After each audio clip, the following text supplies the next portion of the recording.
The subway smell hit Kayla the second she stepped off the train at Grand Central. Metal, sweat, something vaguely like burnt plastic. She pulled her coat tighter and joined the river of people moving toward the exits. Christmas Eve at 6 p.m, and the city pulsed with a different kind of energy. Families dragging oversized shopping bags, couples holding hands, workers desperate to get home before the snow started. Kayla Richardson was none of those things. She was a 28-year-old freelance translator walking into Midtown Manhattan because her most lucrative client had sent an email at noon demanding her physical presence for the first time in 8 months. Her phone buzzed in her pocket. She pulled it out without slowing her pace. Courtney Wells, her best friend since college. The message read, "Please tell me you're not actually working tonight." Kayla typed back quickly. "Emergency contract review. I'll be done by 8. 3 dots appeared immediately. "You're the only person I know who spends Christmas Eve translating legal documents for shady rich people." Kayla almost smiled. Courtney had no idea how shady. Or maybe she did, and chose to ignore it. Either way, Kayla appreciated that her friend never pushed for details she couldn't give. "Not shady," Kayla typed. "Just private." "Right. Because normal businesses definitely need Italian-English translators on retainer who never meet anyone in person." Kayla slipped the phone back into her pocket without answering. Courtney was right, but there were things about this job Kayla had decided not to examine too closely. The pay was exceptional. The work was legitimate as far as she could tell. Contracts, real estate documents, corporate filings. Nothing explicitly criminal. And after 3 years of scraping by on academic translation gigs that paid pennies per word, she wasn't about to walk away from steady income. The building rose in front of her like a shard of black glass. 42 floors. No obvious branding.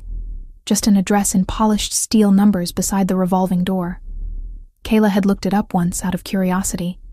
The entire structure was owned by a holding company with ties to another holding company, which connected to a third entity registered in Delaware. Standard practice for people who valued discretion. She pushed through the doors into a lobby that smelled like leather and expensive cologne. Marble floors stretched toward a security desk, where 2 men in suits watched everyone who entered. One of them glanced up as she approached. "Kayla Richardson," she said. "I'm here to see the legal department." The guard checked a tablet, nodded once, and handed her a visitor badge. 40th floor. "Elevators are on your left." She clipped the badge to her coat and turned toward the elevators. That was when she saw him.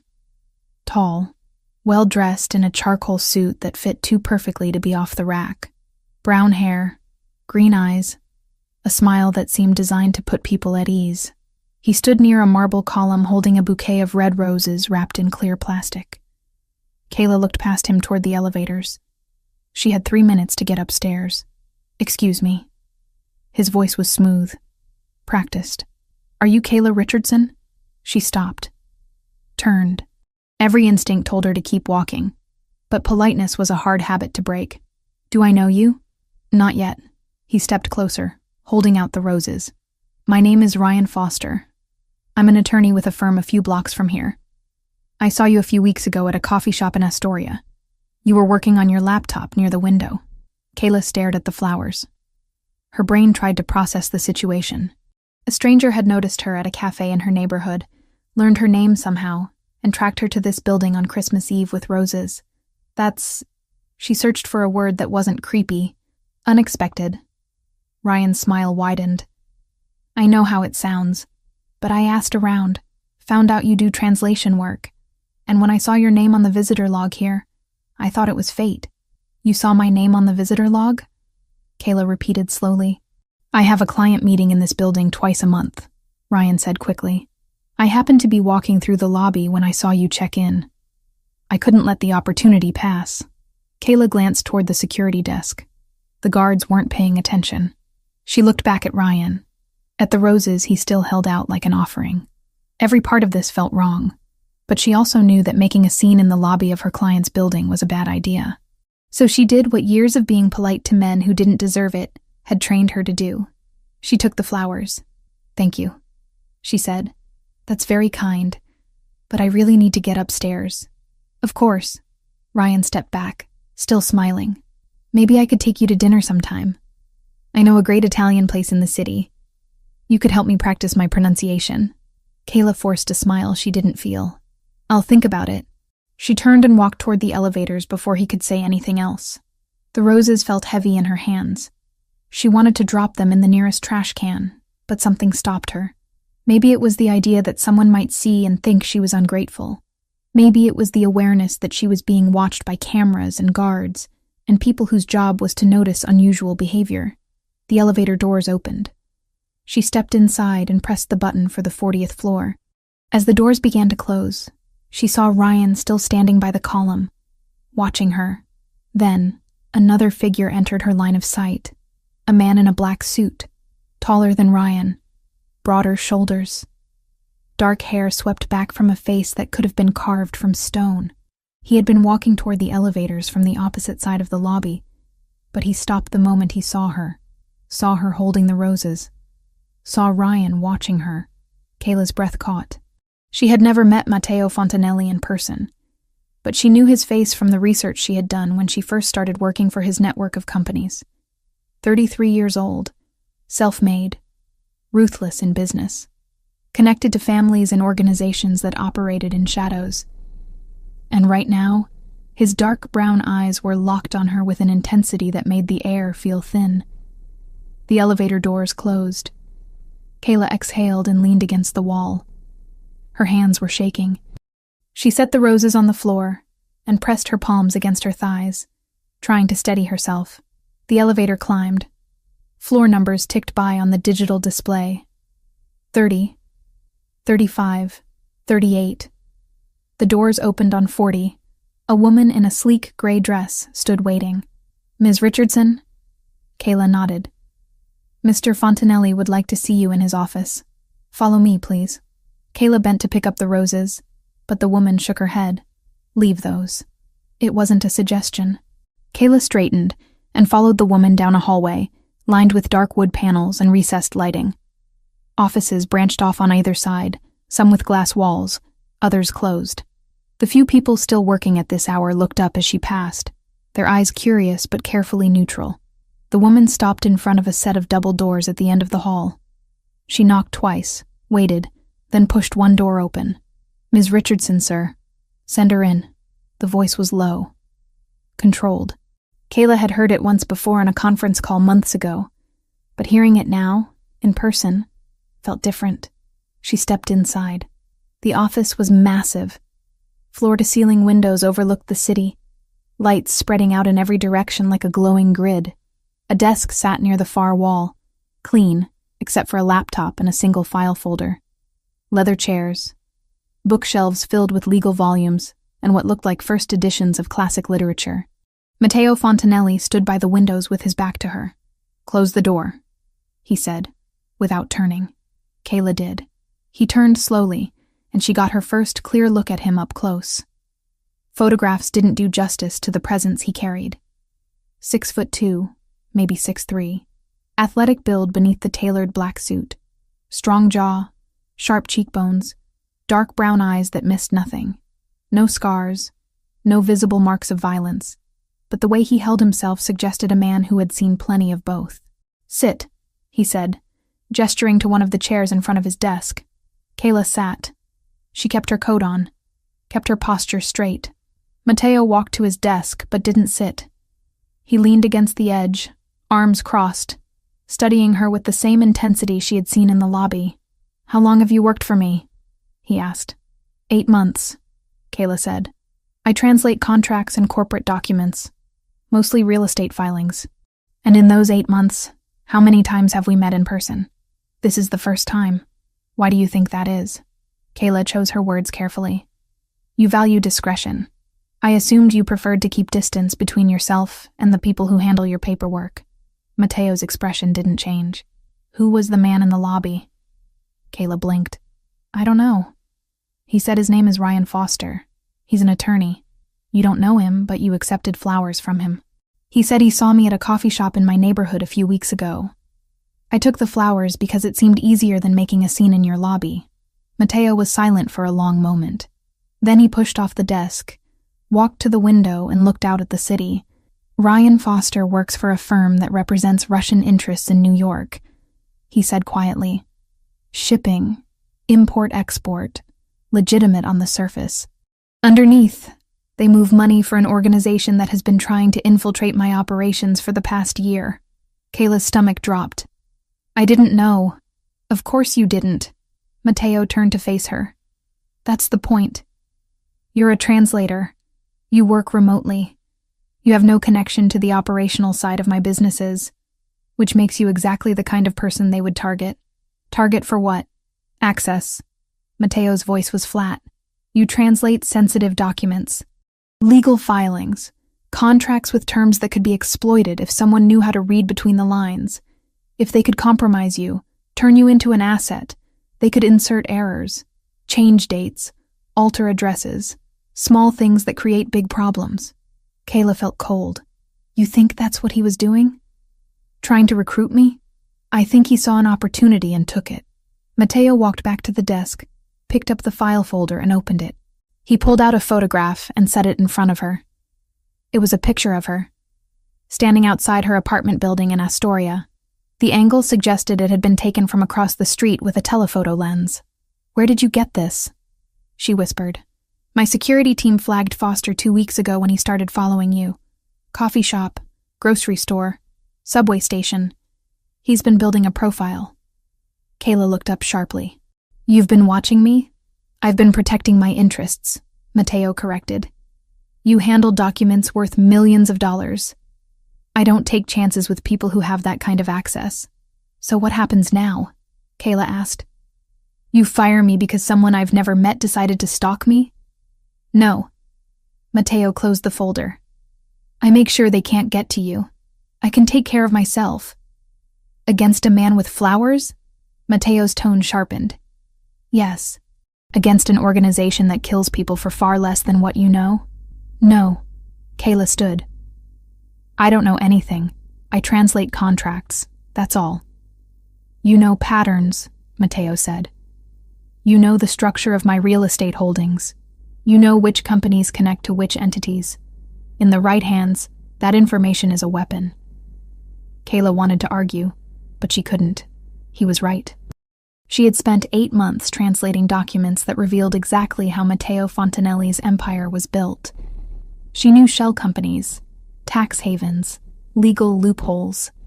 She had never thought of herself as holding dangerous knowledge, but standing in this office, looking at a photograph of herself that she hadn't known existed, she understood that ignorance wasn't protection. What do you want me to do? She asked quietly. Tonight, you don't go back to Astoria, Mateo said. I have an apartment on the Upper East Side. Secure building, limited access. You stay there until we understand the scope of the situation. You want me to just abandon my life because some guy gave me roses? I want you alive, Mateo said. The words were simple. Final. Foster approaching you in my building on Christmas Eve isn't coincidence. It's a message. They know who you are. They know where you live. And they know you're connected to me. Kayla's pulse hammered. This is insane. This is reality.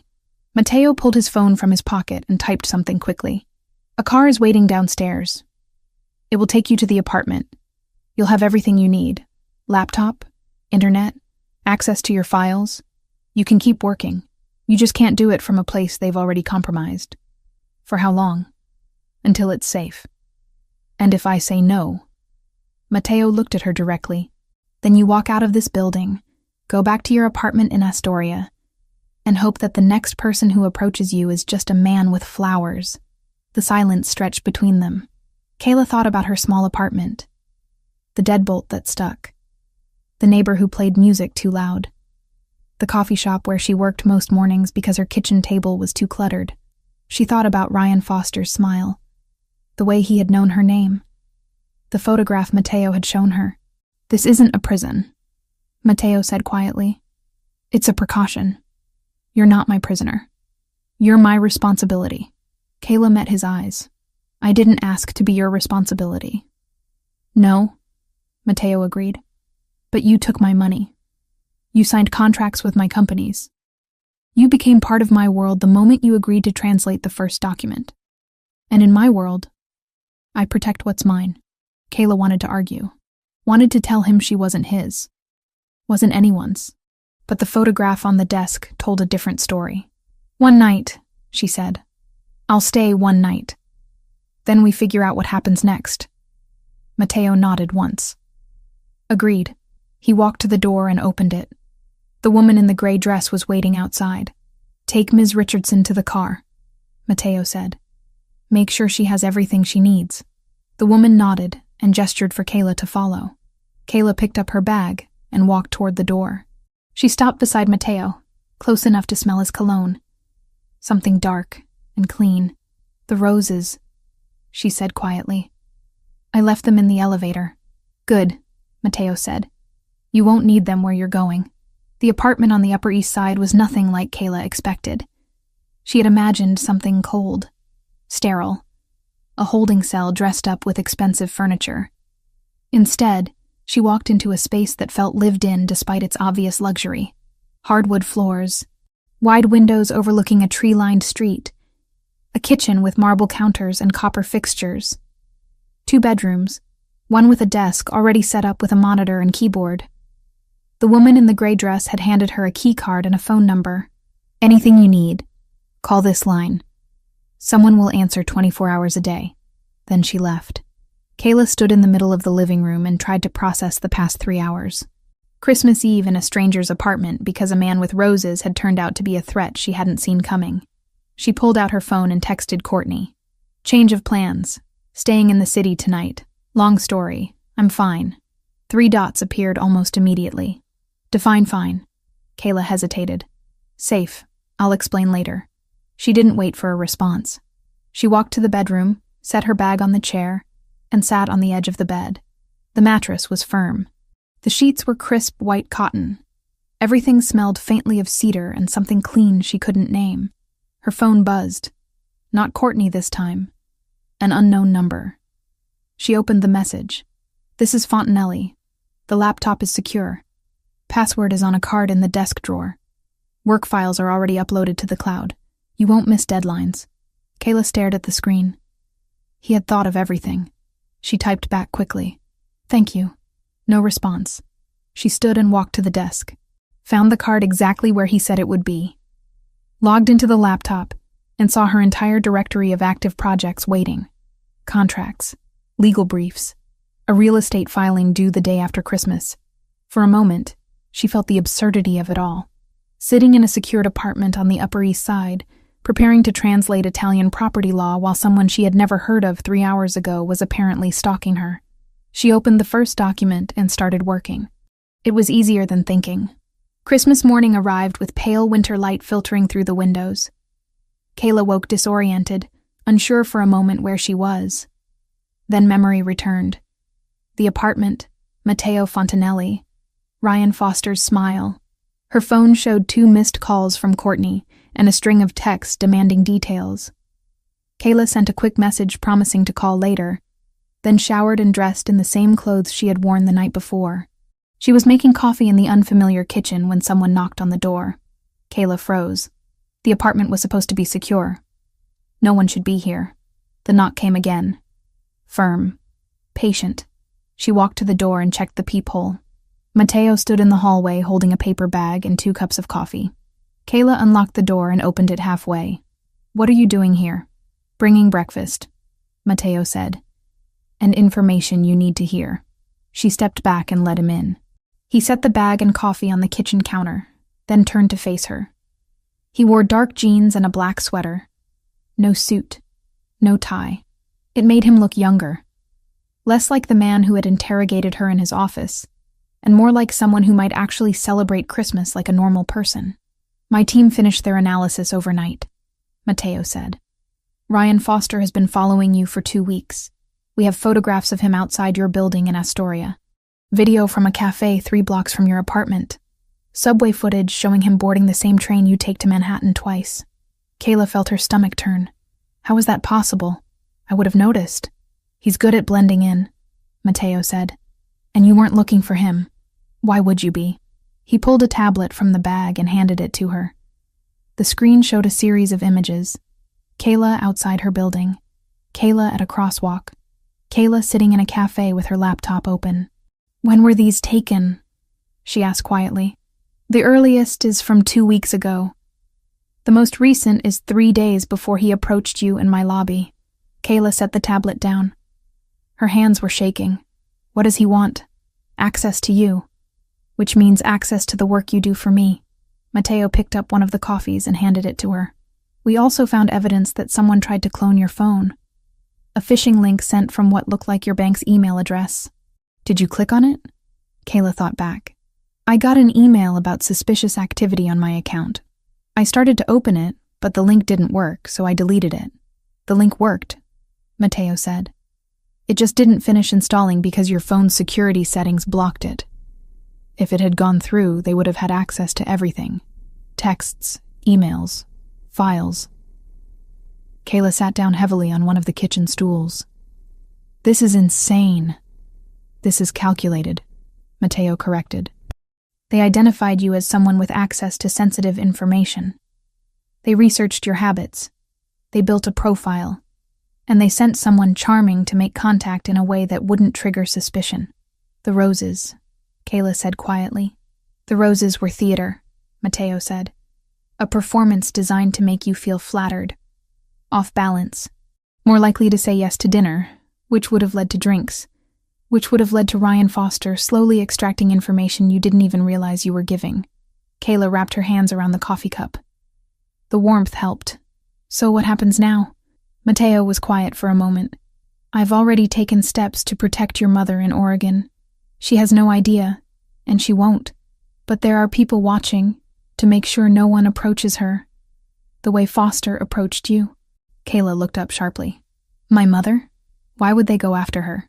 Because if they can't get to you directly, they'll look for leverage. Family is always leverage. She doesn't know anything about what I do. Doesn't matter, Mateo said. What matters is that you care about her, which makes her a potential pressure point. Kayla felt something cold settle in her chest. This wasn't just about her anymore. What else? Your email accounts have been scrubbed and encrypted. Any files you had stored locally have been moved to secure servers. Your phone has been wiped and restored with better security. He paused. And I need you to stay somewhere more secure than this apartment. Kayla frowned. You said this place was safe. It is. But safe and secure are different things. Mateo set his coffee down. This building has good security, but it's not built for the kind of threat we're dealing with. My penthouse in Midtown is. Reinforced structure. Limited access. People I trust, absolutely. You want me to move into your home, Kayla said slowly. I want you somewhere I know you're protected, Mateo said. You can keep working. Keep your routine. The only thing that changes is the address. Kayla stood and walked to the window. Below, the street was quiet. A few people walking dogs. A car idling at the curb. Everything looked normal, peaceful, but she knew now that normal was an illusion. How long? She asked without turning around. Until we neutralize the threat. And how long will that take? I don't know, Mateo admitted. But I'm not willing to gamble with your life while I figure it out. Kayla turned to face him. This isn't just about protecting an asset, is it? You're worried about something bigger. Mateo held her gaze. The Russians have been trying to gain ground in New York for over a year. Every move they make is part of a larger strategy. If they're targeting you, it's because they see an opening. I need to close that opening before it becomes a door. And what happens to me when this is over? You go back to your life, Mateo said, with better security, better awareness, and the knowledge that you're not as invisible as you thought you were. Kayla considered this. Every instinct told her to resist, to insist on her independence, to prove she didn't need protection from a man she barely knew. But the photographs on the tablet told a different story. Ryan Foster had been watching her for weeks, had learned her patterns, had waited for the perfect moment to approach. She wasn't invisible. She was exposed. Okay, she said quietly. I'll stay at your penthouse. But I need to know what I'm agreeing to. Rules, boundaries, how this works. Mateo nodded. You have your own space, your own bedroom and office. You come and go as needed, but with an escort. No one approaches you without going through security first. You keep working. Keep your independence. The only thing I'm asking is that you let me keep you safe. That's a lot to ask, Kayla said. I know. They stood in silence for a moment. Then Mateo picked up the paper bag from the counter and opened it. I brought pastries. You should eat before we go. We're leaving now? The car is downstairs. Kayla almost laughed. You were that sure I'd say yes? I was that sure you're smart enough to recognize a real threat when you see one. The penthouse occupied the entire top floor of a building in Midtown that Kayla had passed 100 times without really seeing. Glass and steel. Minimalist design. The kind of place that didn't advertise itself because it didn't need to. The elevator opened directly into the living space. Kayla stepped out and stopped. Floor-to-ceiling windows wrapped around 3 sides of the room, offering views of the city that made her chest tighten. The furniture was dark leather and clean lines. Art on the walls that looked like it belonged in museums. A kitchen separated from the main room by a marble island. Your room is down that hall, Mateo said, pointing to the left. Office is next to it. Bathroom is private. If you need anything, there's a phone on the desk that connects directly to my assistant. Kayla walked slowly through the space, taking it in. Where do you sleep? Other side of the penthouse, Mateo said. You won't see me unless you want to. And if I need to leave? Tell security. They'll arrange an escort. Kayla turned to face him. This feels like a prison dressed up as luxury. It's protection dressed up as common sense, Mateo said. There's a difference. Over the next 3 days, Kayla learned the rhythms of the penthouse. Mateo left early most mornings, dressed in suits that probably cost more than her monthly rent. He returned late, sometimes after midnight, carrying the tension of whatever he had dealt with during the day. They crossed paths in the kitchen, exchanged brief updates, maintained careful distance, but Kayla also saw things she hadn't expected. The way Mateo took a call from someone's wife and spoke gently about medical bills and time off. The way he read contracts with the same meticulous attention she brought to translations. The way he stood at the windows late at night, staring out at the city like a man carrying weight no one else could see. On the second night, they ended up in the kitchen at the same time. Kayla was making tea. Mateo was reheating something that smelled like Italian food. You cook? She asked. Sometimes, he said. When I have time. I didn't think people like you cooked. Mateo glanced at her. People like me? Rich, powerful, surrounded by staff who probably do everything for you. I grew up in Brooklyn, Mateo said, in a neighborhood where you learned to cook because takeout was expensive and groceries were cheap. Old habits. Kayla poured hot water over her tea bag. I grew up in Oregon, small town. My mom worked 2 jobs. I learned to cook because if I didn't, we didn't eat. Mateo pulled his food from the microwave and leaned against the counter. What does your mother do now? She's a school librarian.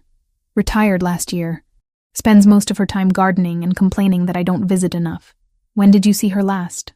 Thanksgiving, Kayla said. I flew out for 3 days. It wasn't enough, but it was all I could afford. Mateo was quiet for a moment. The security watching her is discreet. She won't know they're there. And when this is over, I'll make sure she stays protected. Why? Kayla asked. She's not your responsibility. She's your mother, Mateo said simply, which makes her connected to someone who works for me.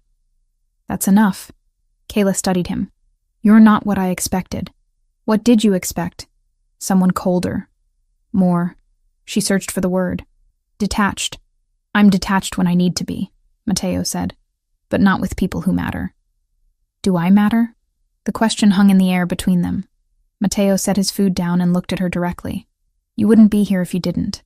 On the 3rd day, Christmas had passed into memory, and the city returned to its usual rhythm. Kayla worked through the morning on a complex real estate contract, cross-referencing terms between English and Italian until her eyes burned. She took a break around noon and found Mateo in the living room, standing by the windows with his phone pressed to his ear. He was speaking in Italian.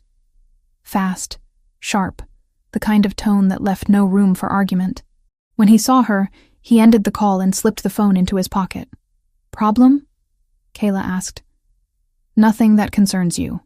Everything in this penthouse concerns me now, she said. I'm living in the middle of your world. I think I deserve to know when something's wrong. Matteo considered this. Then he gestured to the couch. Sit. She did. He sat across from her, elbows resting on his knees. The Russians made contact this morning, he said. Not directly. Through intermediaries. They want a meeting. About me? About boundaries, Matteo said. They know I've moved you under my protection. They're testing to see if I'm willing to negotiate. And are you? No. The certainty in his voice sent a chill through her. What happens if you refuse? They push harder. Look for other ways to get what they want. But they won't touch you. Not while you're here. Kayla wrapped her arms around herself. I didn't ask for any of this. I know. Matteo's expression softened slightly. But you're here now. And I need you to trust that I know how to handle this. I barely know you, Kayla said. Then get to know me. That night, they ate dinner together for the first time. Not by design, but because Kayla emerged from her office at the same time Matteo returned from wherever he had been. He ordered food from a restaurant Kayla had never heard of. Italian. The kind of place that didn't deliver unless you were someone who mattered. They sat at the kitchen island and ate in comfortable silence. Then Matteo asked about her work, and Kayla found herself explaining the intricacies of legal translation in a way she rarely did with anyone. He listened, asked intelligent questions, understood nuances most people missed. When she asked about his day, he hesitated. Then he told her about a negotiation that had gone badly, about an ally who had betrayed a confidence, about the constant calculus of power and loyalty that defined his world. It sounds exhausting, Kayla said. It is, Matteo admitted, but it's also the only life I know. Do you ever want something different? He looked at her for a long moment. Sometimes. When I'm standing in this penthouse at 2 a.m, looking out at a city that never stops moving, I wonder what it would be like to walk away, to be no one, to have nothing at stake. But you don't. No, he said quietly, because walking away doesn't erase what I've built, or the people who depend on me, or the enemies who would see absence as weakness. Kayla understood then. Matteo Fontanelli wasn't trapped by ambition. He was trapped by responsibility. And for the first time since she had walked into his office on Christmas Eve, she saw him not as a threat or a protector, but as a man carrying a burden he couldn't put down. Thank you, she said softly. For what? For keeping me safe. For protecting my mother. For not treating me like I'm fragile. Matteo's expression shifted. You're not fragile, Kayla. You're standing in the middle of a situation most people would run from, and you're still working. Still asking questions. Still fighting for your independence. That's not fragility. That's strength. The words settled over her like warmth, and for the first time in 3 days, she felt something other than fear. She felt seen. The morning of December 28th arrived with gray clouds pressing against the penthouse windows. Kayla had been awake since 5, unable to sleep, her mind cycling through the same loop of questions about Ryan Foster and what the Russians actually wanted. She made coffee in the quiet kitchen and carried it to her office, planning to lose herself in work the way she always did when anxiety became too loud. She was halfway through a property acquisition contract when she heard voices in the main room. Male. Low. Speaking too quickly for casual conversation. She set down her pen and walked to the doorway. Matteo stood near the dining table with 3 men she had never seen before. All of them wore dark suits. All of them carried themselves with the kind of stillness that came from training. On the table between them sat a laptop, several folders, and what looked like printed photographs. Matteo glanced up and saw her. Kayla, come here. It wasn't a request. She crossed the room and stopped at the edge of the table. One of the men closed the laptop slightly, as if protecting whatever was on the screen. These are members of my security team, Matteo said. They've been monitoring communications connected to the Russian organization. Last night they intercepted something that requires your expertise. Kayla looked at the folders. What kind of something? One of the men, older than the others with silver threading through his dark hair, opened a folder and pulled out several printed pages. Email exchanges, text messages. All of them use a mix of Russian, Italian, and English legal terminology. We have translators, but none of them specialize in the kind of contract language you work with daily. Kayla took the pages. The text was dense. Fragments of sentences in Cyrillic script, mixed with Italian phrases and English terms she recognized from real estate law, dates, addresses, references to the event, and updated documentation. "What am I looking for?"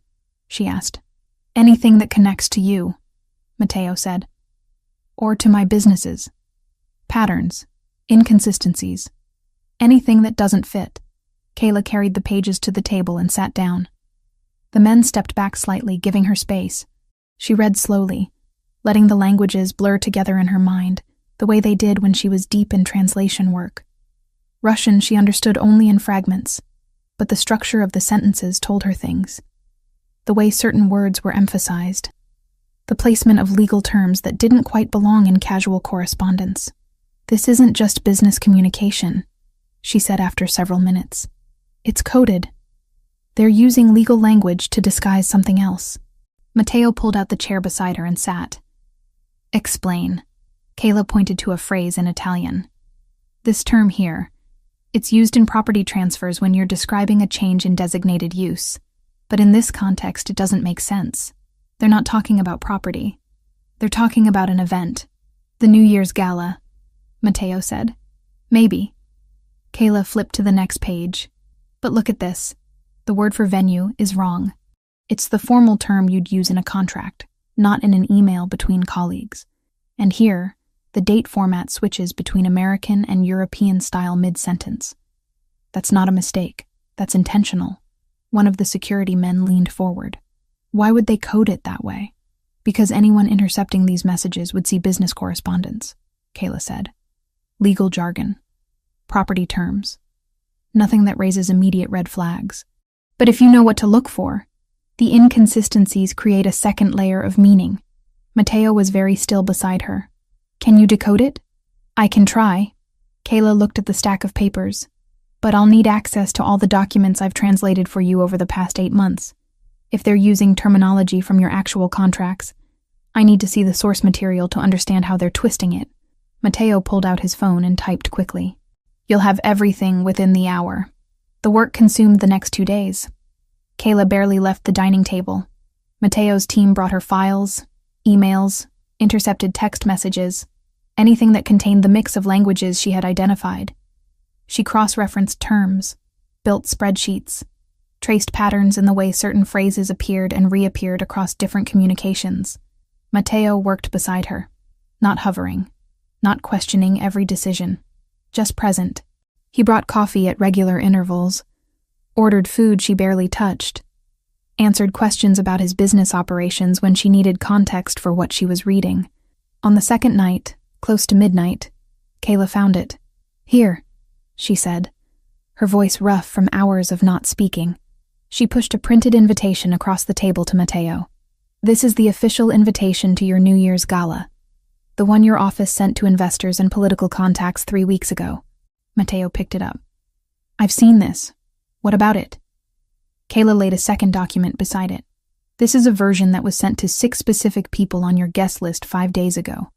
It looks identical. Same letterhead, same signature, same RSVP information. But look at the address." Matteo's eyes narrowed. He compared the 2 documents side by side. "The street number is different. By 2 digits, Kayla said. "Easy to miss if you're not paying attention. The venue in the official invitation is the Plaza Hotel. The venue in this version is a building 2 blocks away. Older, less secure, probably owned by someone connected to the Russians." One of the security men swore quietly. Matteo set the documents down carefully. They were going to split the event, send key targets to a secondary location, where they'd be vulnerable, Kayla said. No security, no witnesses they couldn't control. Just 6 high-value people walking into what they thought was your gala. How did they get access to the invitation template? Matteo asked. Kayla pulled up another file on the laptop. They didn't. They recreated it. But they used contract language from documents I translated to make it look authentic. Specific phrasing. Legal terms that only appear in your official communications. That's why it feels right, even though it's fake. Matteo leaned back in his chair. The tension in his shoulders was visible even through the expensive fabric of his shirt. They were using your work to legitimize fraud. And if it had worked, Kayla said quietly, 6 people would have disappeared on New Year's Eve, and everyone would have assumed they went to your event. By the time anyone realized the mistake, it would have been too late. The room was silent except for the hum of the laptop and the distant sound of the city beyond the windows. Can we fix it? Mateo asked. Kayla nodded. We send a correction. A technical update citing a printing error in the original batch. Include the correct address. Make it sound routine. Most people will just update their calendars and move on. And the ones who receive the fake version? They'll think it was a mistake on their end, or they'll call to confirm. Either way, they won't walk into a trap. Mateo pulled out his phone and made a call. The conversation was brief. Italian. Clipped sentences that Kayla didn't try to follow. When he ended the call, he looked at her directly. My assistant is drafting the correction now. It'll go out within the hour with a personal follow-up to the 6 targets. He paused. This wouldn't have been possible without you. You understand that? Kayla felt heat rise in her face. I just read documents. That's what I do. You saw a pattern my entire security team missed, Mateo said. You connected language across multiple communications and identified a threat before it could materialize. That's not just reading. That's intelligence work. One of the security men nodded. He's right. We've been staring at these intercepts for days. We knew something was off, but we couldn't see it. Kayla looked down at the papers scattered across the table. Weeks of work. Hours of cross-referencing. And somehow, she had found the thread that unraveled the entire operation. What happens now? She asked. Now we make sure the event goes exactly as planned, Mateo said. With security that accounts for what we know. And with you protected in a way that makes it clear you're untouchable. I don't need to be at the gala, Kayla said quickly. Yes, you do. Mateo's tone left no room for argument. You're the translator who validated the legitimacy of my contracts with several of the attendees. Your presence confirms that everything is above board, that nothing has changed. You want me to be window dressing.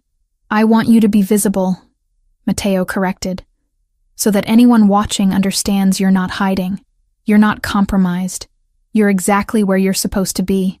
Kayla wanted to argue, but the logic was sound. If she disappeared now, it would raise questions, create suspicion.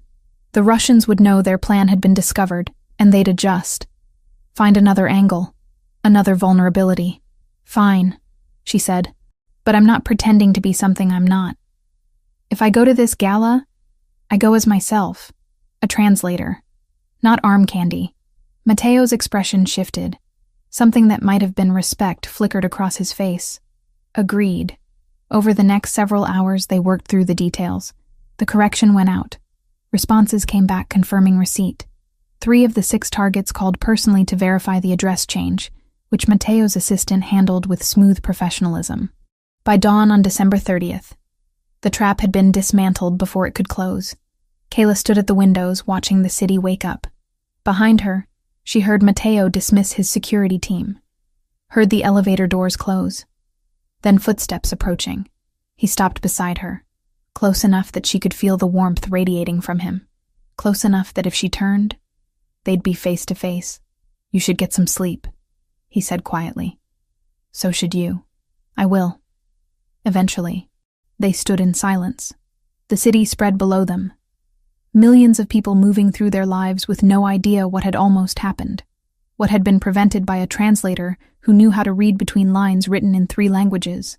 Mateo, Kayla said without turning, why did you really bring me into this? You could have kept me locked in a safe apartment somewhere. Let your team handle everything. I could have, he agreed, but that would have been a waste. Of what? Of you. He shifted slightly, and she felt his hand settle on her shoulder. Not grabbing, not possessive. Just there. Solid. Real. You're not just someone I need to protect. You're someone who can help. And I don't waste assets like that. Kayla turned to face him. His hand fell away, but he didn't step back. They stood inches apart, and she could see the exhaustion in his eyes. The weight of too many hours awake and too many problems solved. Is that all I am? She asked. An asset? Mateo was quiet for a long moment. Then he said, "No, but it's easier to think of you that way." "Easier than what?" He didn't answer, just held her gaze with an intensity that made her breath catch. Then he stepped back, breaking the moment. "Get some rest," he said. "The gala is tomorrow night, and I need you sharp."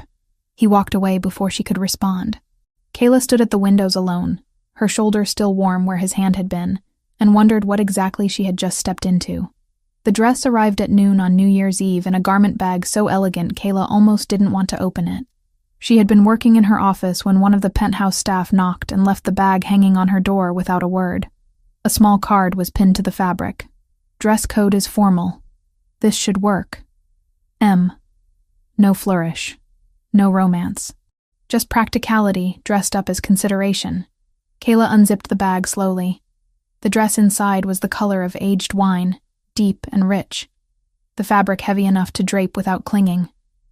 Long sleeves. A neckline that suggested elegance without demanding attention. It was beautiful in a way that felt deliberate, like someone had thought carefully about what would make her look like she belonged, without pretending to be someone else. She held it up to the light, and wondered who had chosen it. Mateo seemed like the kind of man who delegated everything, but the note was in his handwriting. She recognized it from the corrections he had made on documents over the past few days. The thought that he had picked this himself made her stomach flutter in a way she didn't want to examine. By 7 that evening, Kayla stood in front of the mirror in her bedroom and barely recognized herself. The dress fit perfectly. Her hair fell in loose waves over her shoulders. Makeup, minimal but deliberate.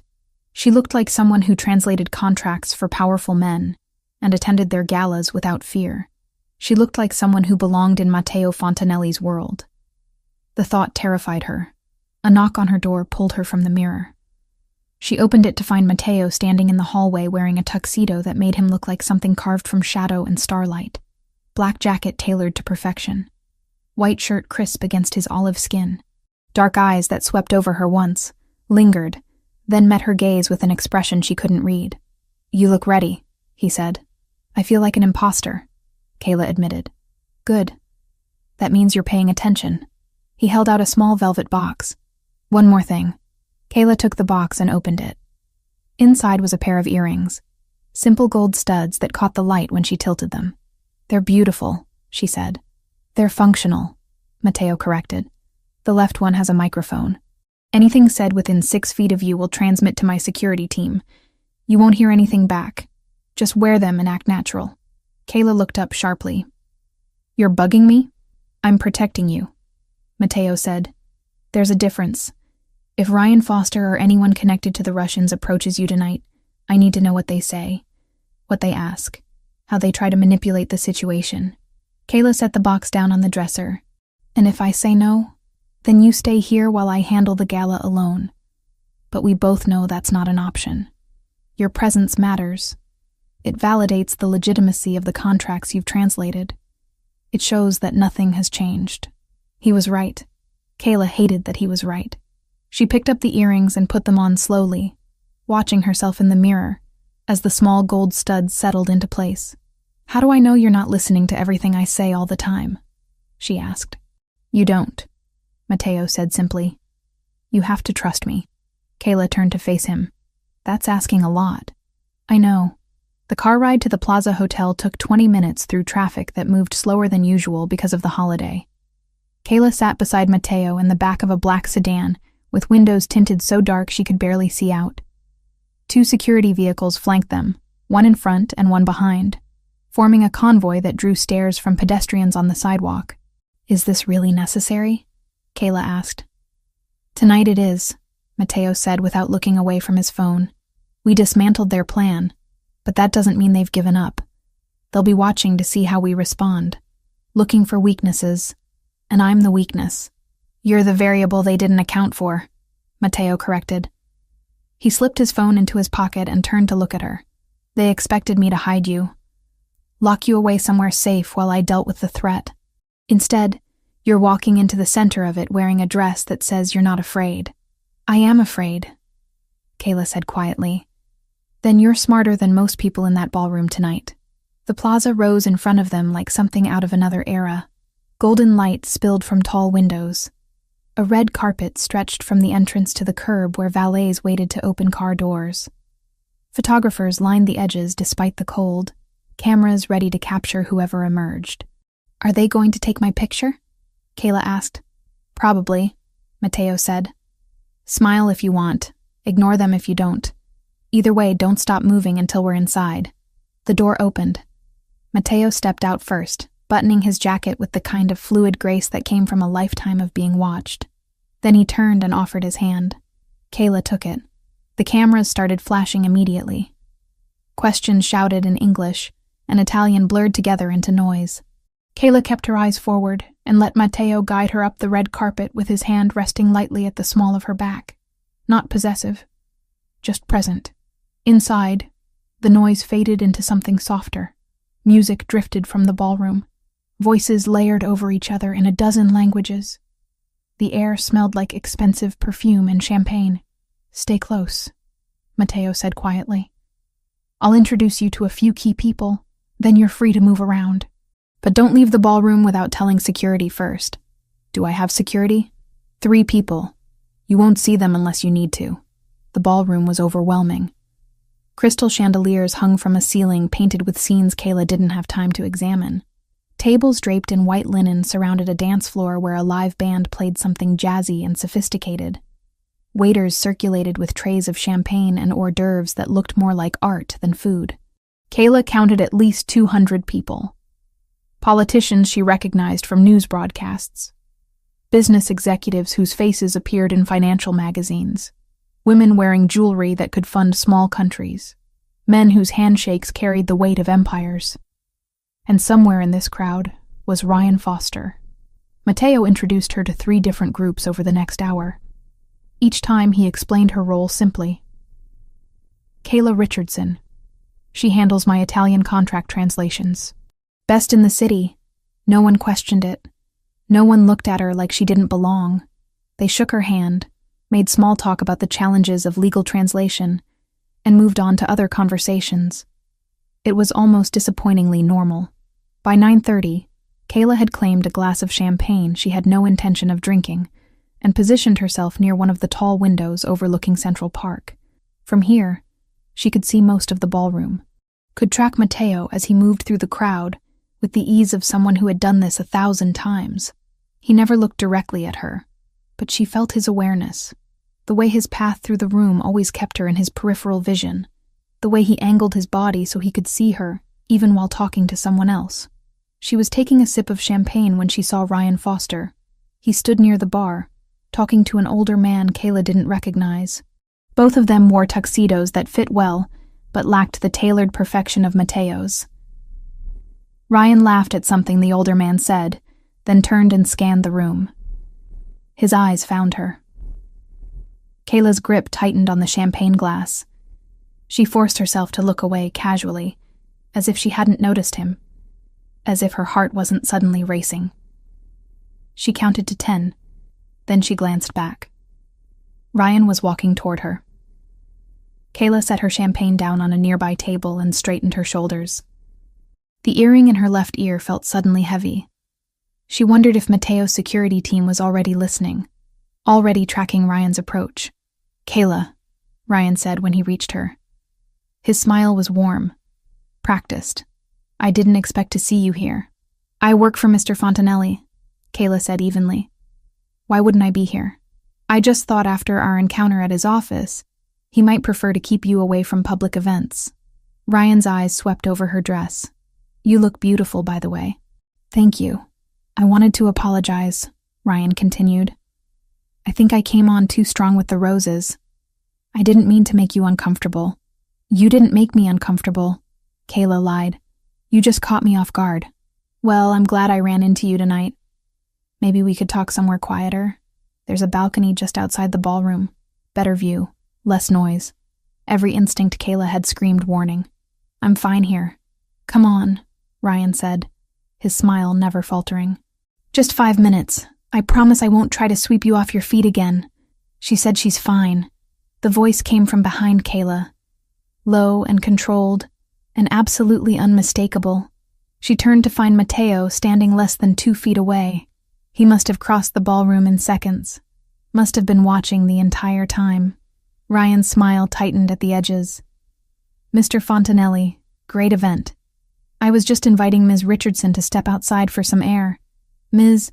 Richardson doesn't need air," Mateo said. His tone was pleasant. His eyes were not. "And you don't need to be talking to her. I didn't realize she was off limits," Ryan said carefully. "Now you do." The silence between them stretched like a wire pulled too tight. Kayla could see other guests glancing over, sensing confrontation, even if they couldn't hear the words. Ryan raised his hand slightly in a gesture of surrender. No harm intended. "Enjoy your evening, Ms. Richardson." He walked away without looking back. Kayla exhaled slowly. "Did you have to do that?" "Yes," Mateo said simply. He turned to face her fully. "What did he say before I arrived?" "He apologized for the roses, asked me to go to the balcony with him." "And you said no?" "Obviously."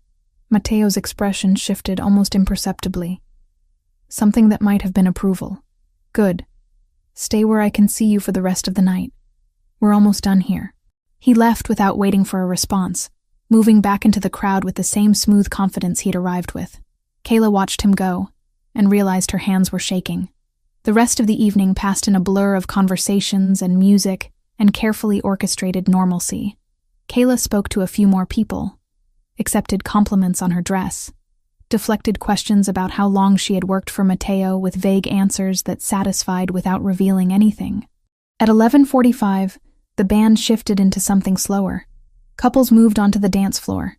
Kayla stayed near the windows, watching the city beyond the glass, counting down the minutes until midnight. She didn't see Mateo approach until he was standing beside her. "It's almost over," he said quietly. "Did your team get what they needed?" Kayla asked. "More than enough." Ryan's conversation with his associate at the bar included references to the alternative location and complaints about the address correction we sent. 2 other men made calls mentioning the failed plan. We have recordings of all of it. So what happens now? Now I use those recordings to make it very clear that any further attempts to interfere with my operations will have consequences they don't want to face. Kayla turned to look at him. "You mean you threaten them?" "I mean I negotiate from a position of strength," Mateo said, "which is the only kind of negotiation that matters." Outside, the first fireworks began. Explosions of gold and silver against the black sky. The ballroom erupted in cheers and applause. Couples kissed. Strangers embraced. The band launched into a rendition of a song Kayla didn't recognize. She stood beside Mateo at the window, watching the city celebrate, and felt the weight of everything that had happened over the past week settle over her like a heavy coat. "Thank you," she said quietly, barely audible over the noise. Mateo glanced at her. "For what?" "For not making me feel like a liability. For trusting me to handle tonight." He was quiet for a moment. Then he said, "You were never a liability, Kayla. You were the reason we saw the trap before it closed." The fireworks continued, gold and blue and cascading white light that reflected off the windows and turned the ballroom into something magical. Kayla looked at Mateo's profile, sharp and serious even in celebration, and realized something had shifted between them over the past week. She wasn't sure what to call it yet. Partnership, maybe. Or trust built from necessity. Or something more complicated that she didn't have words for. But standing here on New Year's Eve, watching the city burn bright with possibility, Kayla knew one thing with absolute certainty. Whatever came next, she wasn't facing it alone. January 1st arrived with the kind of cold that made the city feel sharper. Kayla woke in the penthouse guest room, to pale light filtering through windows she had grown used to over the past week. The sounds of the city below were muted by glass and distance. Everything felt suspended, like the space between exhaling and taking the next breath. She made coffee, and found Mateo already awake at the dining table, shoulders tense over a spread of papers. His phone lay face up beside an unopened envelope, the call running through a single earbud. Italian moved in a low, clipped cadence, too fast to follow, but sharp enough to make her stomach tighten. She caught fragments, names she didn't recognize, references to terms and territories. He glanced up when she entered, and, without breaking stride, tipped his chin toward the fresh pot of coffee on the counter. Kayla poured a cup and sat on one of the stools near the kitchen island. Not quite in the room with him, but close enough to hear when he finally ended the call. "That was fast," she said. Mateo slipped the phone into his pocket. "I don't waste time when I have leverage. The recordings from last night? Among other things." He walked to the counter and refilled his own cup. "I made contact with intermediaries early this morning. Laid out what we have. Made it clear that continued interference would result in those recordings reaching people they'd prefer didn't hear them." Kayla wrapped her hands around her cup. "And they just agreed to back off?" "Not immediately. There was negotiation, posturing, the usual dance." Mateo leaned against the counter across from her. "But by noon, I had confirmation. The Central Russian leadership is pulling back. They're abandoning their New York expansion plans for the immediate future. That's good, right? It's progress," Mateo said carefully. "The organization as a whole has decided I'm not worth the cost of continued conflict. But organizations are made of people, and people don't always follow orders." Kayla felt a chill that had nothing to do with the temperature. "You think some of them might still come after me? I think the risk has dropped significantly. But in my world, zero risk doesn't exist." He set his cup down, "which is why we need to talk about what happens next." Over the next hour, Mateo laid out the situation with the same methodical precision he applied to everything. The main Russian operation had agreed to retreat. Ryan Foster had been handed over to his own people. Though what that meant specifically, Mateo didn't elaborate, and Kayla didn't ask. Evidence of the attempted fraud at the gala had been distributed to key players as a warning. "The central structure is contained," Mateo said, "but there's always the possibility of independent actors, small cells that operate without direct oversight, people who might see an opportunity for revenge or advancement. So I'm still in danger," Kayla said. "You're in significantly less danger than you were a week ago," Mateo corrected. "The difference is between an organized threat with resources and planning, and the possibility of opportunistic individuals who lack both." He walked to the windows overlooking the city. Morning light cut across his profile, highlighting the sharp line of his jaw and the tension he carried in his shoulders, despite the victory he had just described. "I can keep you here indefinitely," he said, without turning. "Maintain the same security protocols. Keep you isolated until I'm absolutely certain there's no residual threat. But," Kayla prompted, "but you have a life, a home, independence you value." He turned to face her. "And keeping you locked in this penthouse starts to look less like protection and more like something else." Kayla understood what he wasn't saying. The line between safety and control was thinner than either of them wanted to admit. "What do you recommend?" she asked. Mateo pulled out his phone and showed her a document. "Your apartment in Astoria gets upgraded security. Cameras installed at all entry points, new locks, monitored alarm system that connects directly to my team. There will be a car on your street 24 hours a day with 2 people who know your face and your routine. You'll have an emergency contact that gets you immediate response if anything feels wrong." Kayla scanned the document. The level of detail was staggering. Entry protocols, evacuation routes, response times calculated to the minute. "This seems excessive for someone who's no longer in immediate danger," she said. "It's proportional to the value of what I'm protecting," Mateo replied. "I'm a translator. You're someone who helped dismantle a threat to my operations. That makes you worth protecting regardless of your job title." Kayla looked up from the phone. "And if I want to go back? To my apartment, my routine, my life? Then you go back," Mateo said simply.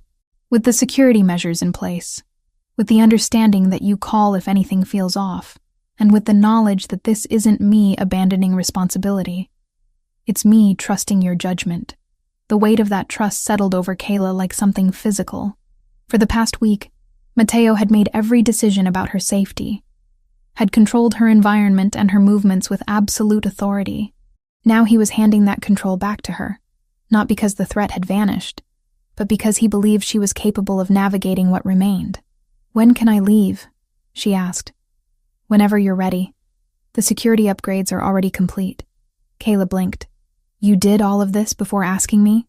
"I prepared for the most likely outcome," Mateo said, "which was you choosing independence over indefinite protection." "You think you know me that well?" I think I've watched you fight for autonomy since the moment you walked into my office on Christmas Eve.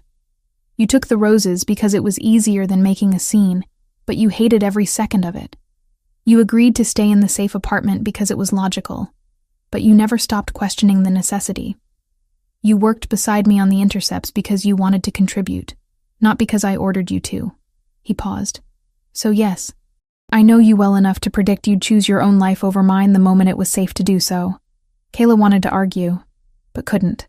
Everything he said was accurate in a way that felt both validating and uncomfortably exposing. I'll pack my things, she said quietly. By mid-afternoon on January 2nd, Kayla was back in Astoria. Her apartment looked exactly as she had left it a week ago. Coffee mug in the sink, laptop on the table, stack of mail she hadn't collected from the lobby. But everything felt different. The new cameras were subtle but visible if you knew where to look. The locks were heavier, more substantial, and when she looked out the window at the street below, she could see the black sedan parked 3 buildings down, 2 figures visible in the front seats. She unpacked the small bag she had taken to the penthouse and tried to settle back into her routine, checked emails, responded to client inquiries, made tea in her own kitchen using her own mugs. It should have felt like coming home. Instead, it felt like wearing clothes that no longer fit quite right. Her phone buzzed with a message from Courtney. Are you back yet? I'm going insane not knowing what happened. Kayla typed back. I'm back. I'll call you tomorrow. Promise.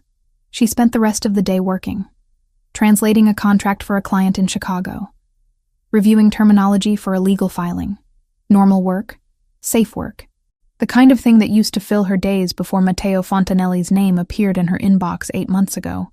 By evening, she was restless. She made dinner she didn't really want and ate it standing at the counter.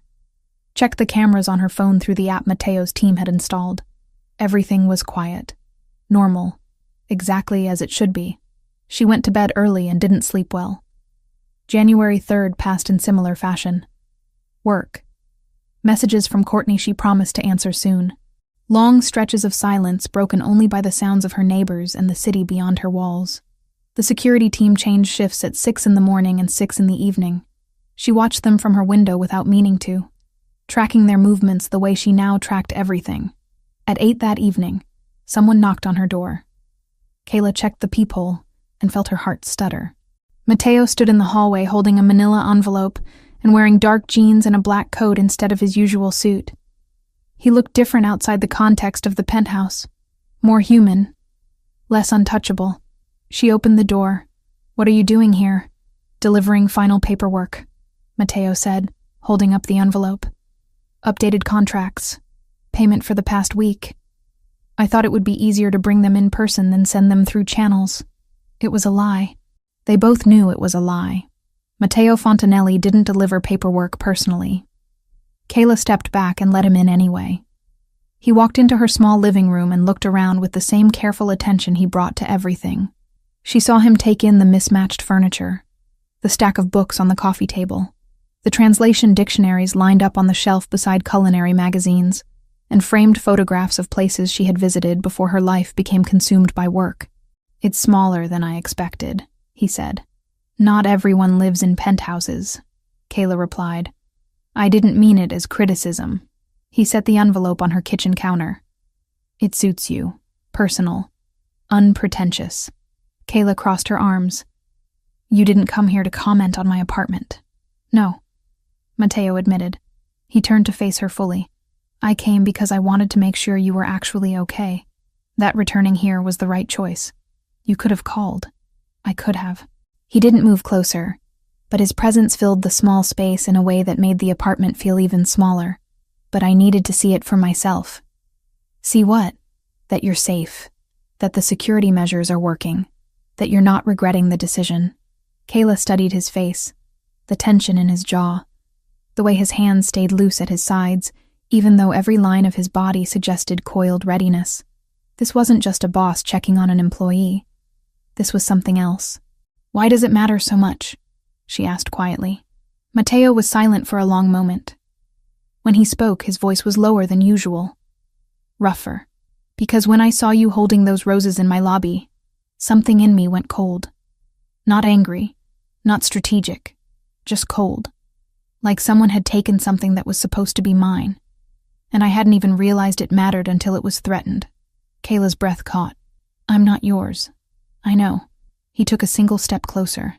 Which is why I'm standing here instead of demanding you come back to the penthouse. Why I'm giving you space instead of assigning guards to your door. Why I'm trying to do this the right way. Even though every instinct I have says to lock you somewhere I know you're absolutely safe. This? Kayla repeated. What is this? I don't know yet, Mateo said. But it's not just business. It stopped being just business sometime between you decoding those intercepts and standing beside me at the gala looking like you belonged there. Kayla felt something twist in her chest. You're my employer. I am. Which is why I'm not going to touch you tonight. Not going to push for something you might feel obligated to give because of the power imbalance between us. He held her gaze steadily. But I need you to know that what I felt when I saw Ryan Foster approach you wasn't professional concern. It was personal. And I'm not going to pretend otherwise. The honesty in his voice cut through every defense Kayla had built over the past week. She thought about the way he had worked beside her in the penthouse. The way he had trusted her intelligence instead of just her obedience. The way he had given her choices even when keeping her locked away would have been easier. I felt seen, she said quietly. These past few days. Like I was more than just someone who processes documents. Like my thoughts mattered. My skills mattered. I mattered. You did. You do. And now I'm back here, and it feels wrong. Like I left something important behind. Mateo's expression shifted. What did you leave behind? I don't know. Partnership, maybe. Or just the feeling that I was part of something bigger than translating contracts in my apartment alone. You are part of something bigger, Mateo said. You proved that when you found the pattern no one else saw. When you stood in that ballroom and refused to be intimidated. When you chose to trust me even though you had every reason not to. Kayla took a step toward him, then another. The space between them collapsed to inches. She could smell his cologne, could see the faint shadow of stubble along his jaw, could feel the heat radiating off him in the cool apartment. What happens now? She asked. Now you tell me what you want, Mateo said. And I'll either give it to you or explain why I can't. Kayla thought about the past week, about fear and trust, and the strange intimacy that came from working beside someone who saw you as an equal, about the way her apartment felt empty without the sound of Mateo's voice in the next room. I want to know if this is real, she said. If what I'm feeling isn't just gratitude or proximity or some kind of trauma response, it's real, Mateo said simply. At least on my end. I don't confuse business with personal. I don't protect people because I want something from them. I protect people because they matter. And you matter more than you should. More than I should. More than is smart. More than is safe. More than makes sense given that we've known each other for a week. He lifted his hand slowly and brushed his thumb along her jaw. But real anyway. Kayla closed her eyes at the touch. When she opened them again, Mateo was watching her with an intensity that made her knees weak. I'm not asking for anything tonight, he said quietly. I just needed you to know where I stand, so you can decide where you want to stand. He stepped back, breaking the contact, picked up the envelope from the counter and set it on the table beside her. Payment and contracts are in there. You're still on retainer if you want to be. And if you decide you want to explore whatever this is between us, you call me. Not because I'm your employer, but because you want to. He walked to the door and paused with his hand on the knob. The security stays in place regardless. You're protected whether we're just business partners or something more. That doesn't change. Then he left before she could respond. Kayla stood in her apartment, listening to his footsteps fade down the hallway. Heard the elevator doors open and close. Walked to the window and watched him emerge onto the street below. Saw him speak briefly to the security team in the sedan, then climb into his own car. She pressed her palm against the cold glass and made a decision. Kayla spent January 4th trying to settle into a routine that refused to settle. She worked through the morning on a contract amendment, made lunch she picked at without appetite, and answered 3 texts from Courtney before finally agreeing to a video call at 2 p.m. Courtney's face filled the screen, concerned and impatient in equal measure. Okay, you've stalled long enough. What the hell happened? You disappear on Christmas Eve with some vague text about staying in the city, then go radio silent for over a week. Kayla leaned back against her couch. It's complicated. I gathered that from your complete inability to give me a straight answer. Courtney's expression softened slightly. Are you in trouble? Not anymore. Maybe. I don't know. That's not reassuring, Kay. Kayla ran her hand through her hair. Remember the client I've been translating for? The one who pays really well, but I never meet in person. The mysteriously wealthy Italian businessman. Yeah. Turns out his world is more complicated than real estate contracts. Kayla gave Courtney an edited version of the past 10 days. The roses. Ryan Foster. The security threats. The gala. She left out details that felt too dangerous to say aloud even over an encrypted call, but gave enough that Courtney could understand the shape of what had happened. When she finished, Courtney was silent for a long moment. Then she said, So you're telling me you're involved with a man who has enemies dangerous enough that you needed armed guards? I'm not involved with him, Kayla corrected. Not exactly, but you want to be. Kayla hesitated. Maybe. Kay, this is insane. You know that, right? This isn't some romance where the dangerous guy turns out to be misunderstood. This is real danger. Real consequences. I know. Kayla pulled a pillow onto her lap. But he also protected me when he didn't have to. Trusted me with information that could have gotten me killed if I'd mishandled it. Gave me choices instead of just making decisions for me. That's literally the bare minimum of decent behavior. In his world, it's more than most people get. Courtney sighed. What does your gut tell you? Kayla thought about Matteo standing in her apartment 2 nights ago. The honesty in his voice when he admitted what he felt. The way he had walked away instead of pushing for something she might have given out of obligation or confusion. My gut says he's dangerous, but not to me, Kayla said quietly. That whatever this is between us, it's real. And that I'd regret it if I didn't at least try to figure out what it could be. And if it goes wrong, if his enemies come back, if you get caught in something you can't control, then at least I'll know I made the choice myself instead of letting fear decide for me. Courtney's expression was complicated. Worried, but resigned. Okay, but I need you to promise me something. What? If this gets worse, if you feel unsafe, you call me, immediately. I don't care what time it is or what's happening. You call. I promise. They talked for another 20 minutes about safer topics. Courtney's new apartment in Brooklyn. The terrible dates she'd been on since the new year. Plans to meet for dinner once Kayla felt comfortable leaving her apartment without security shadowing her every move. When the call ended, Kayla felt lighter. Like saying the situation aloud had made it more real, and somehow more manageable. She made tea and returned to work, translating a property dispute with the kind of focus that came from deliberately not thinking about anything else. By 11 that night, she was exhausted. She showered, changed into comfortable clothes, and was brushing her teeth when she heard it. A sound from the hallway outside her apartment. Not footsteps. Something heavier. Metal against metal. Kayla froze, toothbrush still in her mouth. The building was old.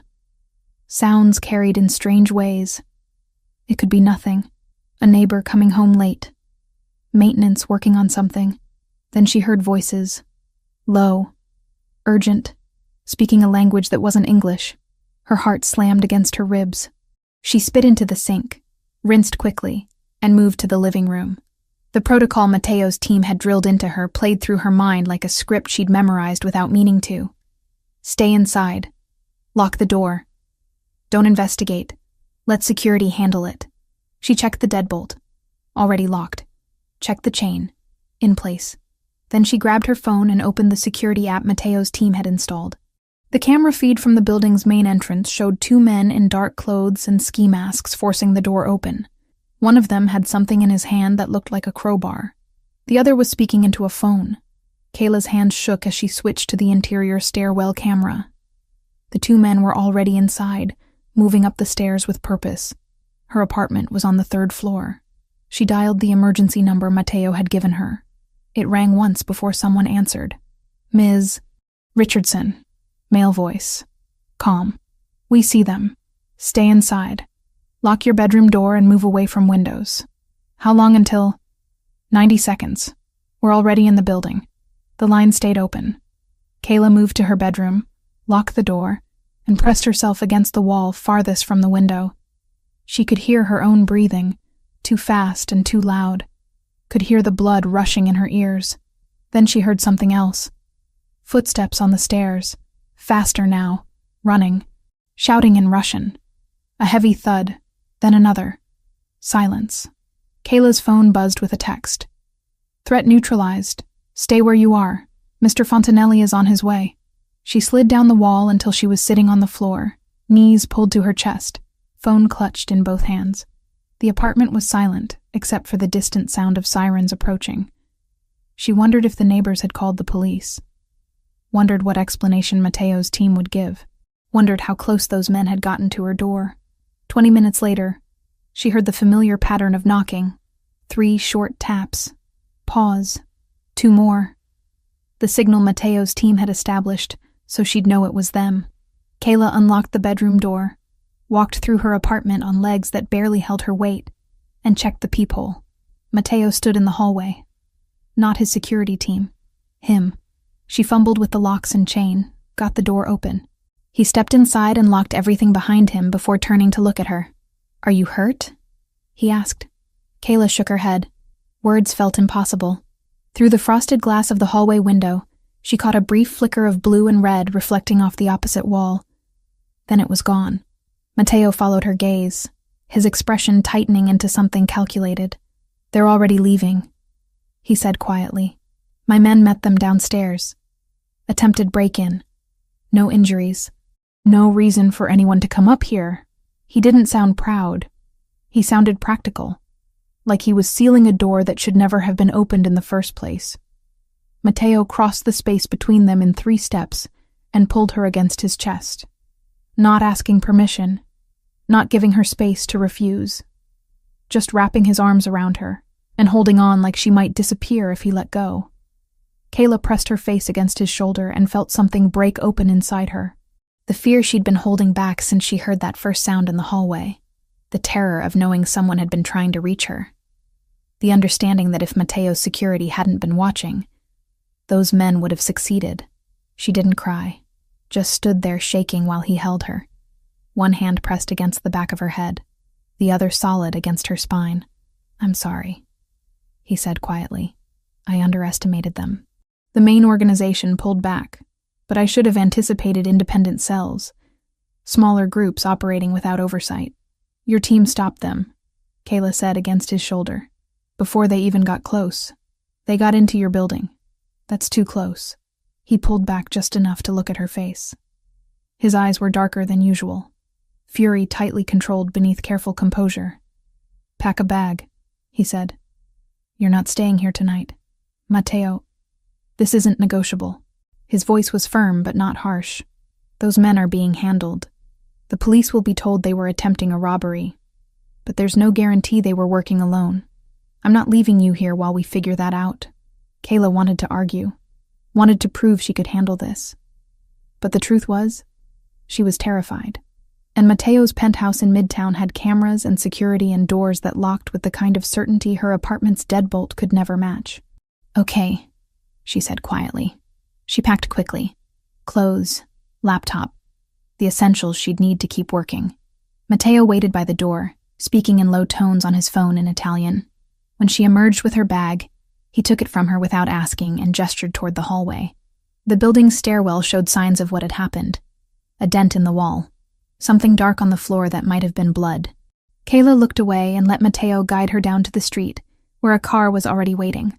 The drive to Midtown passed in silence. Kayla stared out the window at the city moving past, neon and streetlights blurring together. Mateo sat beside her, his hand resting on the seat between them. Not touching her, but close enough that she could feel the heat radiating from his skin. When they reached the penthouse, he set her bag in the guest room she'd stayed in before, and then led her to the kitchen. When did you last eat? He asked. Kayla had to think about it. Lunch. Maybe. He opened the refrigerator and pulled out ingredients without asking what she wanted. Within minutes, he had assembled a simple meal. Bread, cheese, fruit. Things that required no cooking but felt substantial anyway. Eat, he said, setting the plate in front of her. Kayla picked at the food without appetite. Who were they? Remnants, Mateo said. The main Russian organization pulled back like I told you. But there are always people who don't follow orders, who see an opportunity for personal advancement or revenge and act independently. Why me? Why now? Because hurting you hurts me, and because they're desperate enough to try something the larger organization wouldn't approve of. He poured water into a glass and set it beside her plate. They won't try again. Not after tonight. How can you be sure? Mateo's expression went cold. Because I'm making an example. One that will be very clear to anyone else considering independent action. Kayla didn't ask what that meant. She wasn't sure she wanted to know. They sat in the kitchen while she forced herself to eat. Mateo didn't push conversation. Just stayed close. A solid presence in the chair across from her. When she finally pushed the plate away, he cleared it without comment and made tea that appeared at her elbow moments later. I should let you sleep, he said. I won't be able to. Then we'll sit here until you can. And they did. The city beyond the windows shifted from late night to early morning. The sky lightened by degrees, black to deep blue to the pale gray that preceded sunrise. Kayla curled into the corner of the couch in the living room, wrapped in a blanket Mateo had brought from somewhere. He sat in the chair nearby, close enough to reach but far enough to give her space. At some point, exhaustion won. Kayla's eyes drifted closed. When she opened them again, pale gold light filled the room, and Mateo was still there, watching the sunrise with the same intensity he brought to everything else. You didn't sleep, she said, her voice rough. I don't need much. Kayla sat up slowly, the blanket pooling around her waist. Mateo. He turned to look at her. I don't want to keep running from this, she said. From whatever this is between us. I spent all day yesterday trying to convince myself that going back to my normal life was the right choice, that keeping distance from you was safer, smarter. It probably is, Mateo said quietly. I don't care. Kayla stood and crossed to where he sat. I don't want safe if safe means pretending I don't feel something real. I don't want smart if smart means walking away from the first person who's made me feel like I matter in years. Mateo's eyes never left her face. What are you saying? I'm saying I want to try this. Whatever this is. I want to build something with you that isn't just survival or protection or business. She took a breath. I want partnership. Trust. Something real. Mateo stood slowly. They were inches apart now. Close enough that Kayla could see the gold flecks in his dark eyes. Could feel the tension radiating off him like heat. You understand what that means, he said. My world.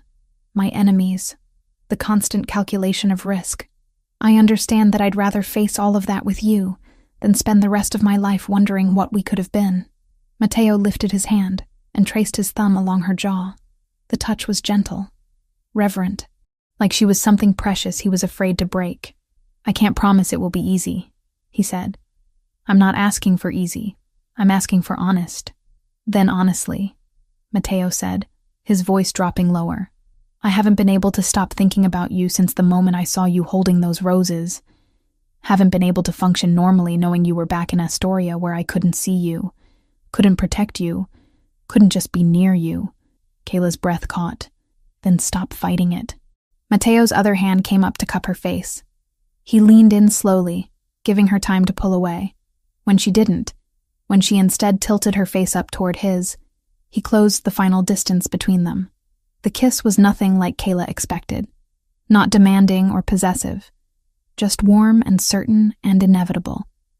Like something that had been building between them since Christmas Eve and had finally found its moment. When they pulled apart, Mateo rested his forehead against hers. We do this right, he said quietly. Equal partners. Your voice matters as much as mine. Decisions that affect both of us get made together. Agreed, Kayla whispered. And you keep working. Keep your independence. I protect you, but I don't control you. Agreed. And if this gets too complicated, if my world becomes too much, you tell me. You don't just disappear. Kayla pulled back enough to look him in the eyes. I'm not going anywhere. Mateo kissed her again. Slower this time. Deeper. When they finally broke apart, the sun had fully risen, flooding the penthouse with golden light that made everything feel new. 3 months passed. like pages turning in a book Kayla had never expected to read. Winter gave way to early spring. The city shed its gray shell and bloomed with that particular kind of energy that came with longer days and warmer air. Cherry blossoms appeared in Central Park. Street vendors returned to their corners. People walked without hunching against the cold. Kayla called her mother more often than she used to. Short, ordinary conversations about rain in Oregon and what was blooming in her yard, about the neighbor's dog and the price of groceries. Mateo never hovered. But every time Kayla hung up, he asked one simple question. All quiet? And every time his people confirmed it was. Discreet, uneventful, exactly how Kayla wanted it. Kayla woke in the penthouse on a Saturday morning in mid-April to sunlight streaming through windows she now thought of as hers.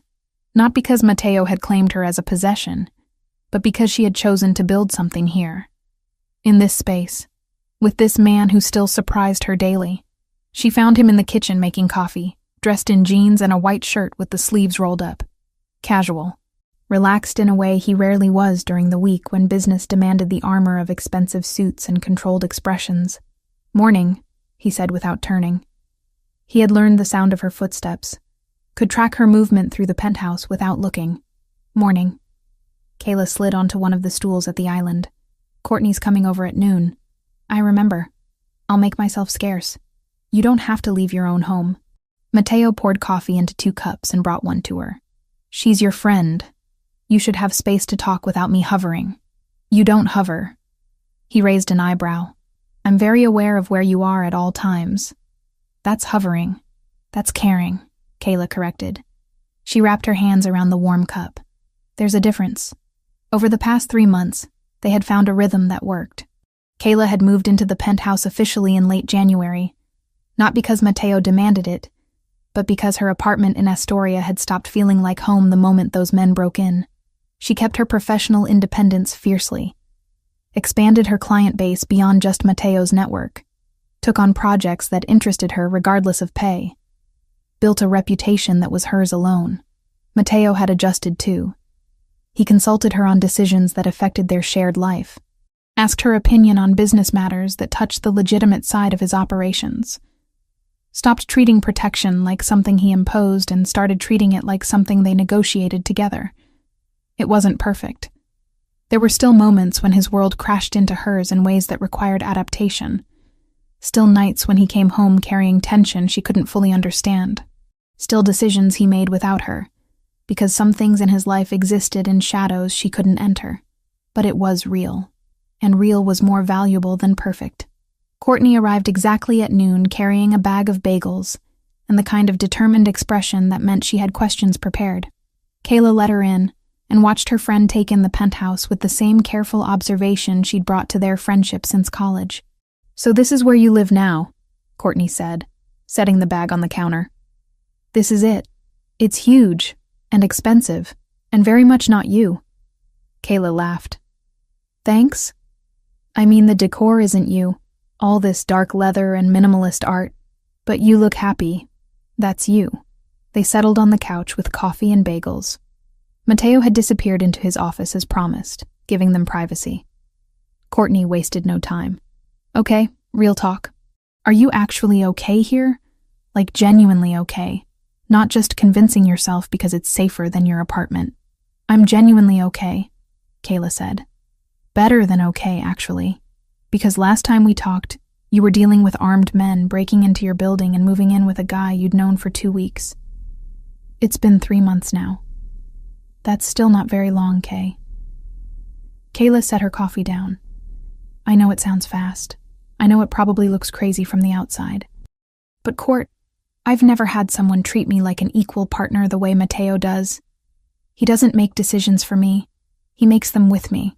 What about his work? The dangerous stuff. He keeps me separate from the parts that could hurt me. But he doesn't lie about what he does or pretend his world is something it's not. Kayla pulled her knees up onto the couch.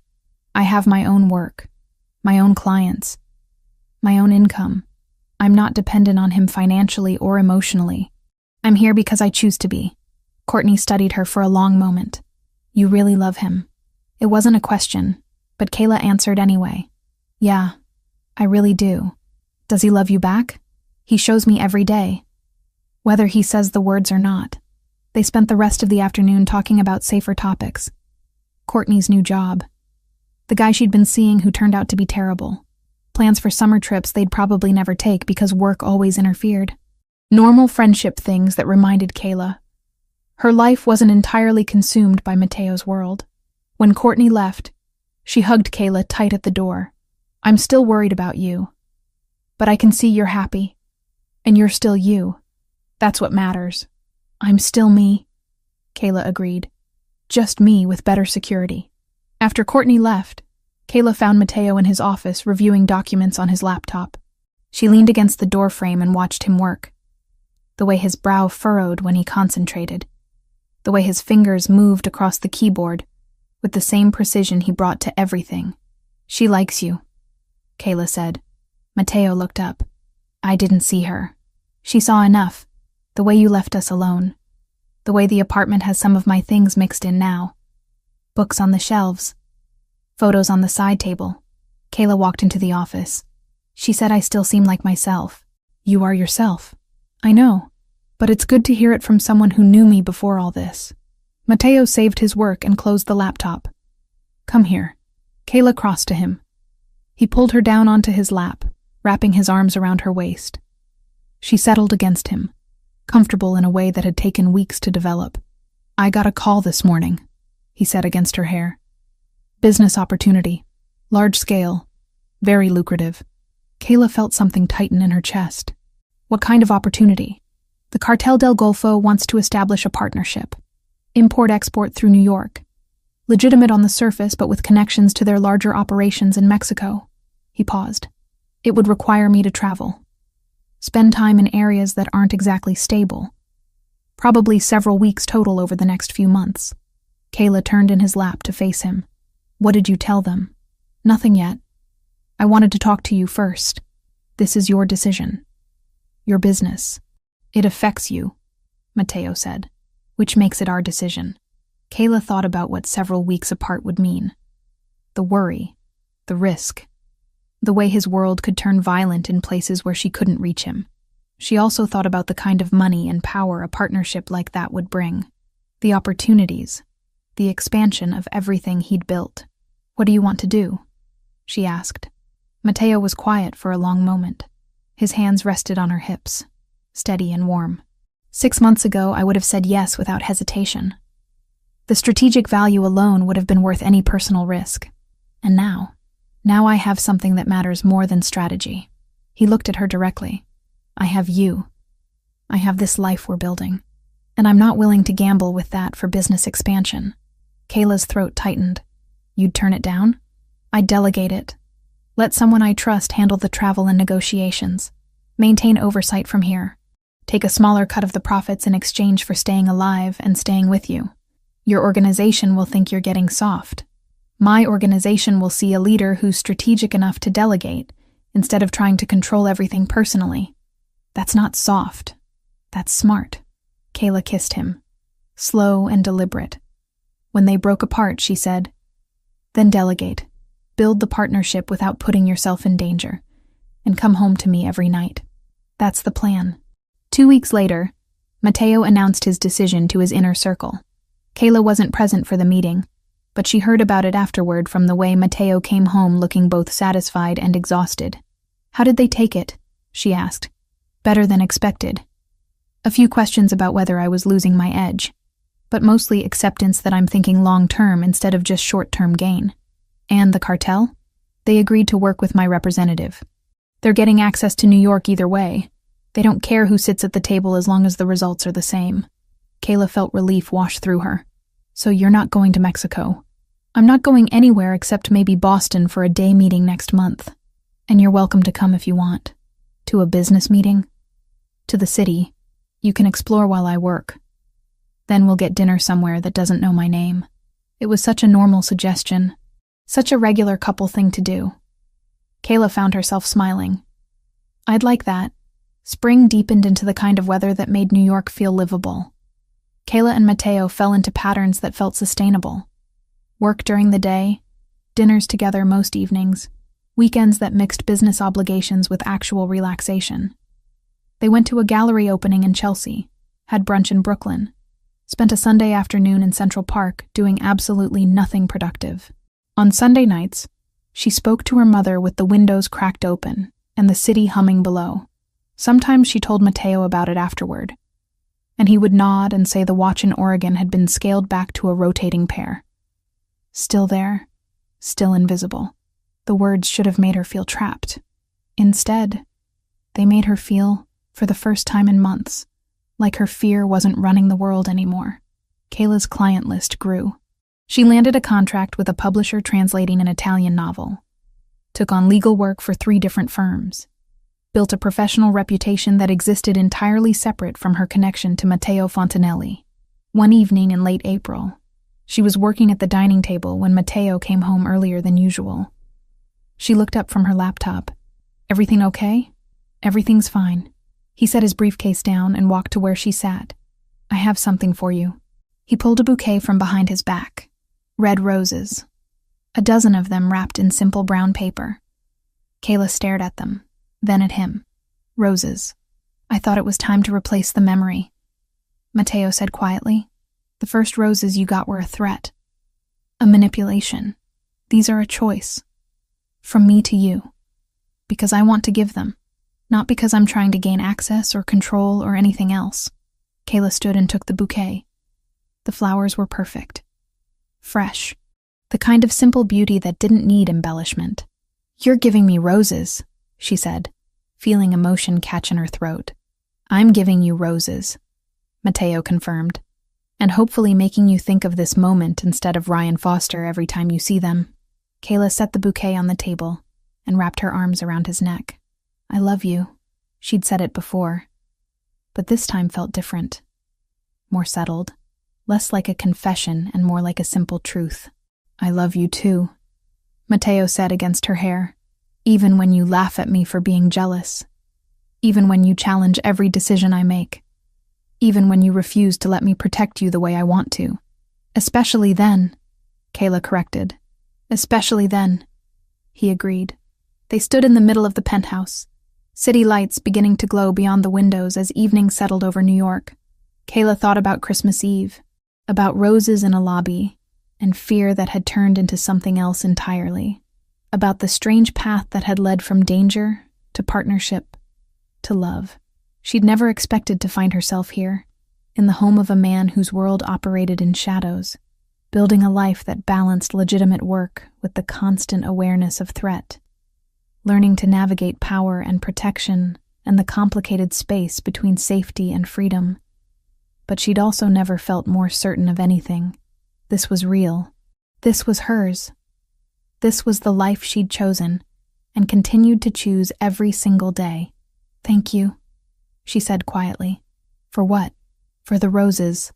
For respecting my independence. For building something with me instead of just protecting me from everything." Matteo pulled back enough to look at her face. "Thank you for staying. For trusting me. For seeing past what I do to who I am. Who you are is enough," Kayla said. "So are you." They stayed like that as the city darkened fully beyond the windows. 2 people who had found each other in the worst possible circumstances and built something strong enough to survive. Not perfect, not safe, but real in a way that mattered more than either of those things. Later, they ate dinner at the kitchen island, worked side by side at the table, Kayla translating a contract while Matteo reviewed financial reports. Moved through the evening with the comfortable rhythm of people who had learned each other's patterns and chosen to build a life around them.